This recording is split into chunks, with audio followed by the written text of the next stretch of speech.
அண்ணன் வித்யாசாகர் அவர்களுக்கும் கில்லி கொக்கர கொக்கரக்கோ தும் ஷக் தும் தும் அந்த தும் ஷாக் பண்ணது நான். அதனால் நம்ம வந்து 2.25 படம் வேலை செஞ்சுருக்கிறோம். ரொம்ப நன்றினேன். பிறகு வந்து அந்த படத்தோட இயக்குனர் அண்ணன் எழில் அண்ணன் அவர்கள், அவரோடவும் இது 2வது படம். கிட்டத்தட்ட ஒரு 13 வருஷம் 14 வருஷத்துக்கு அப்புறம் இது தேசிங் ராஜா 2 இந்த படத்தில் ஒர்க் பண்ணுறோம். ரொம்ப மகிழ்ச்சியாக இருக்குது. இந்த படத்துக்கு முன்னாடி பார்த்தீங்கன்னா விலங்குன்னு ஒரு படம் வெப் சீரியஸ் பண்ணேன்.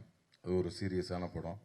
அதுக்கப்புறம் போகும் இடம் வெகு தூரம் இல்லை அப்படின்னு ஒரு படம் பண்ணால் அதுவும் கொஞ்சம் ரொம்ப சீரியஸாக நடிக்க வேண்டிய படம். அப்புறம் சாருன்னு பண்ணோம். இன்னொரு படம் பண்ணோம், என்ன ரிலீஸ் ஆகல. எல்லாமே சீரியஸ் மூட்லேயே பண்ணிக்கிட்டு இருந்தேன். அந்த டைமில் தான் வந்து எழில நான் வந்து இந்த தேசிங் ராஜா 2ன்ற படத்துக்கு கூப்பிட்டாங்க.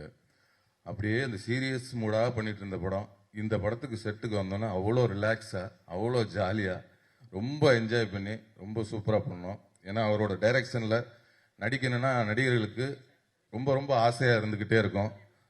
அவன் இந்த காலத்தில் வந்து ஒரு காமெடியை வச்சு வேலை வாங்குறதே ரொம்ப கஷ்டம். ஆனால் அவர் படத்தில் பார்த்தீங்கன்னா ஒரு 15-20 காமெடியன்ஸ் இருந்துக்கிட்டே இருப்பாங்க. எல்லாத்தையும் அரவணைச்சு எல்லாத்துக்கும் எல்லாருமே ஸ்கோர் பண்ணணும் அப்படின்னு நினைப்பார் அவர்.